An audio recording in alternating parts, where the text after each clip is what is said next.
जय हिंद। स्वागत है आज के इस वीडियो में। हम इस वीडियो में देखेंगे आज ऐतिहासिक काल के बारे में और उसके अंदर आता है सभ्यता, जो विश्व की सभ्यता है और भारत की सभ्यता है। हम उसके बारे में जानकारी लेंगे और समझेंगे इसे आसान भाषा में। हम इसे समझाएं ताकि आपको अच्छे से समझ में आ सके, ये कोशिश हमारी रहेगी। चलिए इसे शुरू करते हैं। अगर आप इस चैनल पर नए हैं तो आप प्लीज़ इस चैनल को लाइक और सब्सक्राइब करना ना भूलिएगा और अपने दोस्तों के पास शेयर ज़रूर कीजिएगा ताकि वो भी इस वीडियो से कुछ जानकारियाँ हासिल कर सकें। चलिए शुरू करते हैं। सबसे पहले देखते हैं हम सिंधु सभ्यता के बारे में। ठीक है, सिंधु सभ्यता के बारे में जानते हैं। सिंधु सभ्यता सिंधु नदी के किनारे विकसित हुई थी। ठीक है, सिंधु सभ्यता किस नदी के किनारे विकसित हुई थी? यह हुई थी सिंधु नदी के किनारे। ठीक है, सिंधु सभ्यता सिंधु नदी के किनारे विकसित हुई थी और सिंधु सभ्यता का समय काल है हमारा 2500 ईसा पूर्व से 1750 ईसा पूर्व। उस समय जो आदि मानव थे उन्हीं के द्वारा ये सारी सभ्यताएं बसाई गई हैं, बनाई गई हैं, जिसे हम लोग आज आधुनिक काल में इतिहास के तौर पे पढ़ते हैं। ठीक है, और सिंधु सभ्यता का आकार, अगर आपसे कोई पूछे कि सिंधु सभ्यता का आकार कैसा था तो वो था त्रिभुजाकार। वो ट्रायंगल टाइप का था, जो त्रिभुज होता है वैसा उसका आकार था। तो सिंधु सभ्यता का आकार था त्रिभुजाकार। चलिए ठीक है, आगे बढ़ते हैं, देखते हैं। और देखिए, सिंधु सभ्यता का जो क्षेत्रफल था वो लगभग कितना था? 13 लाख वर्ग किलोमीटर। सिंधु सभ्यता का क्षेत्रफल 13 लाख वर्ग किलोमीटर था और सिंधु सभ्यता में टोटल 350 से अधिक स्थल मिले हैं। सिंधु सभ्यता में 350 से ज़्यादा स्थल मिले हैं। यह विश्व की पहली नगरीय सभ्यता है। कौन? सिंधु सभ्यता कौन है? विश्व की पहली नगरीय सभ्यता है। कौन है? वो है सिंधु सभ्यता। ठीक है, चलिए आगे बढ़ते हैं। सिंधु सभ्यता की जानकारी सबसे पहले चार्ल्स मेसन ने 1826 में दिया था।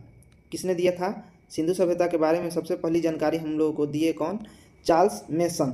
इन्होंने हमको जानकारी कब दिया? 1826 में। सिंधु सभ्यता की पहली खुदाई 1921 में की गई। ठीक है, सिंधु सभ्यता की पहली खुदाई कब हुई थी? तो 1921 में हुई थी। ठीक है, चलिए आगे बढ़ते हैं। अब देखते हैं हड़प्पा। ये सारे जितना है ये सिंधु सभ्यता में मिले हुए ये कुछ स्थल हैं, वही हैं जिसमें हड़प्पा है, मोहनजोदड़ो है। बहुत सारे ऐसे स्थल हैं जहाँ से कौन कौन से औजार मिले हैं, कौन से खनिज, कौन से सामान किस स्थान से मिले हैं, ये सारी जानकारी इस वीडियो में हम आपको देंगे और हम आपको आसान शब्द में समझाने की कोशिश करेंगे। ठीक है, आइए अब हम लोग जानते हैं हड़प्पा के बारे में। हड़प्पा खोज दयाराम साहनी ने 1921 में की थी। कब की थी? 1921 में। और किसने किया था? दयाराम साहनी ने। हड़प्पा की खोज किसने और कब किया? तो खोज किए दयाराम साहनी 1921 में। हड़प्पा किस नदी के किनारे है? तो है हमारी रावी नदी के किनारे। हड़प्पा जो है, हड़प्पा स्थल जो है वो रावी नदी के किनारे स्थित है। हड़प्पा से अनाज घर मिला था। कौन मिला था? अनाज घर। ठीक है, और सिंधु सभ्यता में श्रमिक आवास किस स्थान से मिले? तो मिले थे हड़प्पा सभ्यता से। ठीक है, हड़प्पा सभ्यता से श्रमिक आवास की साक्ष्य मिले हैं।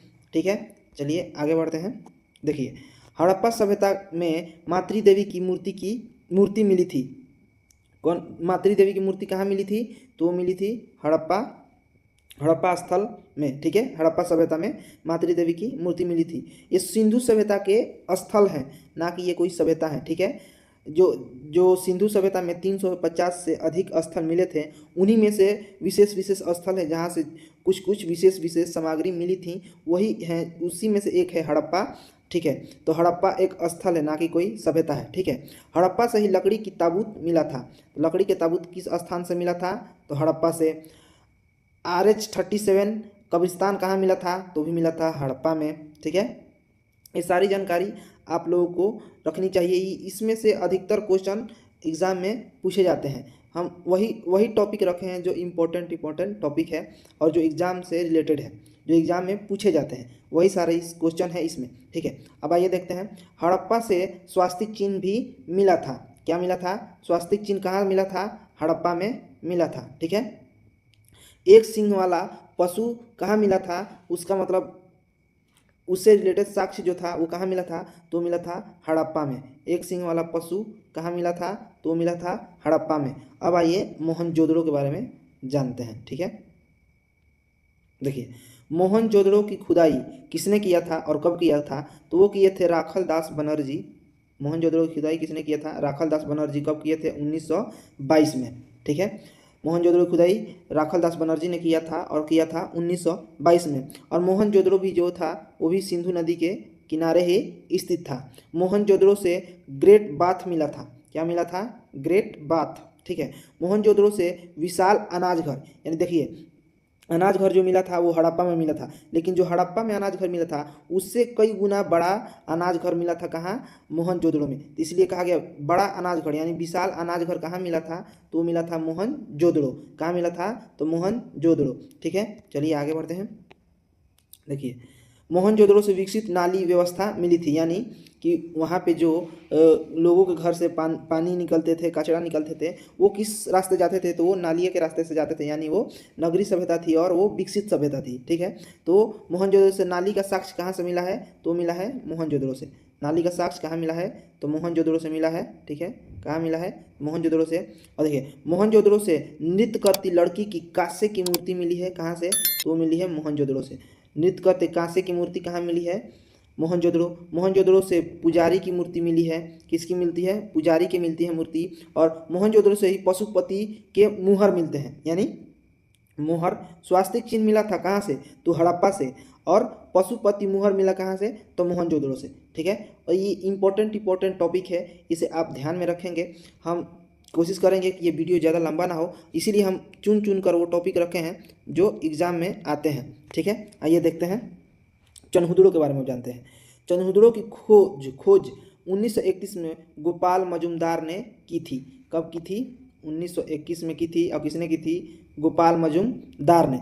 और चनहुदड़ो भी सिंधु नदी के किनारे ही स्थित था। ठीक है, चनहुदड़ो में किला नहीं मिला था। ठीक है, चनहुदड़ो में मनके बनाने के उपयोग के लिए प्रसिद्ध था, यानी जो मन का घड़ा बनता था उसके लिए कौन प्रसिद्ध था, तो वो चनहुदड़ो था। ठीक है, आइए आगे बढ़ते हैं। अब देखते हैं कालीबंगा। ठीक है, कालीबंगा के बारे में जानते हैं। कालीबंगा कहाँ कहाँ स्थित है, तो वो है अभी राजस्थान में। कालीबंगा कहाँ स्थित है, तो राजस्थान में स्थित है।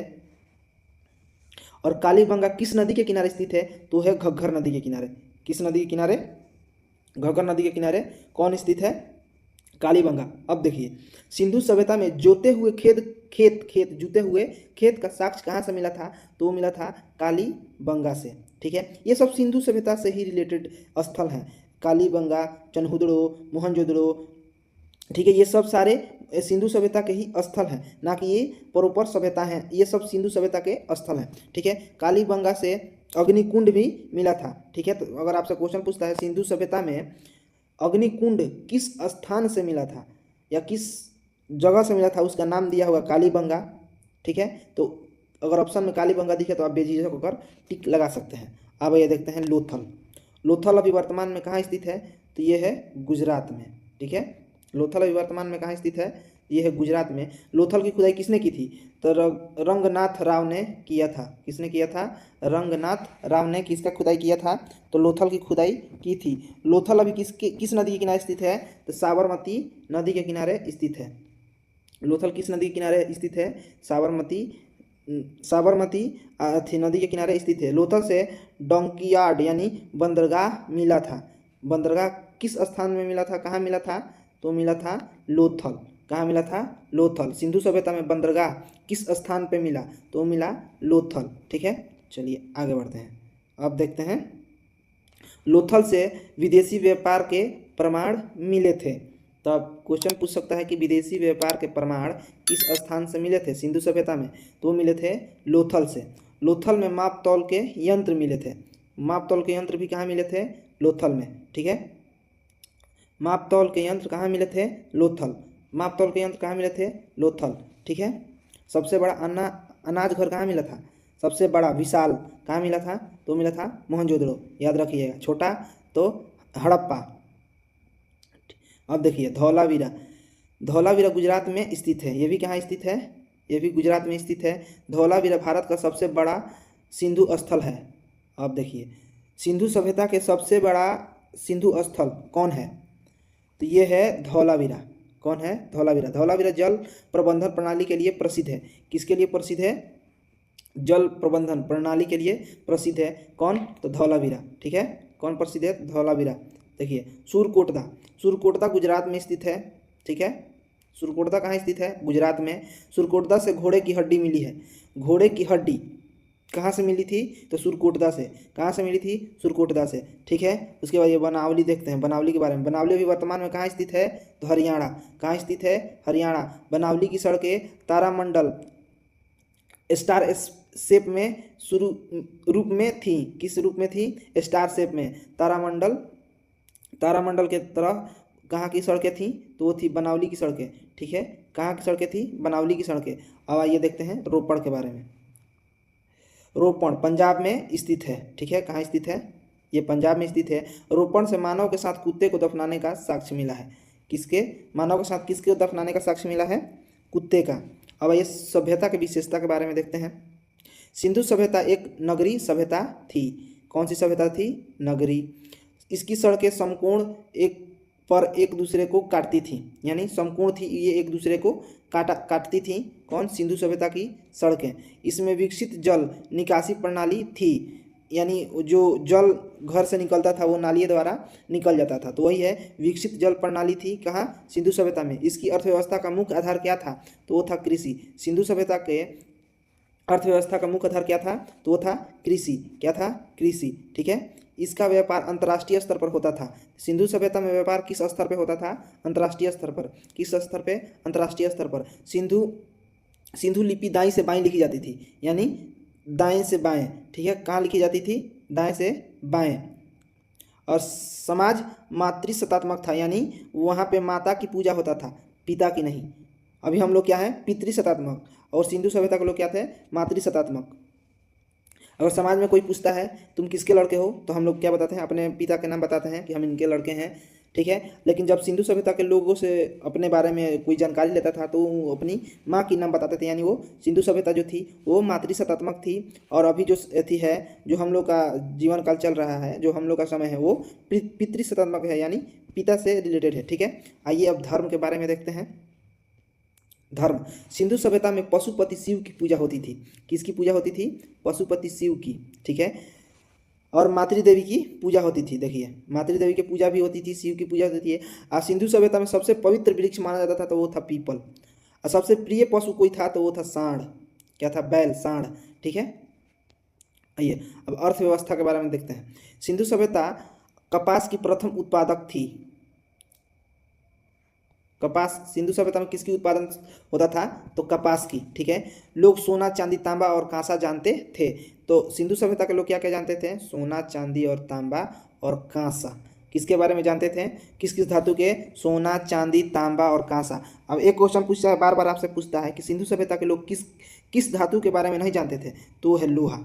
लोहे के बारे में सिंधु सभ्यता के लोग जानकारी नहीं था, वो उसके बारे में नहीं जानते थे। और सिंधु सभ्यता के लोग क्या खेलते थे? तो खेलते थे पासा। क्या खेलते थे? पासा या चौपाड़। ठीक है, सिंधु सभ्यता के लोग क्या खेल खेलते थे? तो वो खेलते थे पासा। अब देखिए सिंधु सभ्यता के पतन का क्या कारण है? तो सिंधु सभ्यता के पतन का मुख्य कारण था बाढ़। बाढ़, जलवायु परिवर्तन। ठीक है, आपदाएं और आक्रमण, विदेशी आक्रमण भी सिंधु सभ्यता के पतन का कारण था। ठीक है, अब आइए देखते हैं अन्य सभ्यता। मेसोपोटामिया की सभ्यता टिग्रिस और यूफ्रेटिस नदी के बीच स्थित है। किस किस नदी के? टिग्रिस, यूफ्रेटिस नदियों के बीच स्थित है। कौन? मेसोपोटामिया की सभ्यता। और मिस्र की सभ्यता किस नदी के किनारे स्थित है? तो नील नदी के। और मिस्र की सभ्यता पिरामिडों के लिए प्रसिद्ध थी। पिरामिडों के लिए, किसके लिए प्रसिद्ध थी? पिरामिडों के लिए। कौन सी सभ्यता किसके लिए प्रसिद्ध थी? पिरामिडों के लिए। अब देखिए रोम सभ्यता के प्रसिद्ध शासक जूलियस सीजर थे। रोम सभ्यता के प्रसिद्ध शासक कौन थे? Julius Caesar. रोम सभ्यता के प्रसिद्ध शासक कौन थे? Julius Caesar. स्पार्टा किसके लिए प्रसिद्ध था? तो वो सैन्य शक्ति के लिए प्रसिद्ध था। ठीक है, बस ये हो गया आधे ऐतिहासिक काल के जो इम्पोर्टेंट क्वेश्चन थे, जो सभ्यता थे, सिंधु सभ्यता से रिलेटेड जो स्थल थे और विश्व के जो सभ्यता थे और किस नदी के किनारे थे, वहाँ के राजा कौन प्रमुख थे, वहाँ के क्या शक्ति थी, इसके बारे में हम लोग जानकारी ले लिए हैं। उम्मीद करते हैं कि ये वीडियो आप लोगों को अच्छा लगा होगा। तब आज के लिए बस इतना ही, मिलेंगे अब अगले वीडियो में इसके MCQ और PYQ के साथ। तब तक के लिए जय हिंद, जय भारत।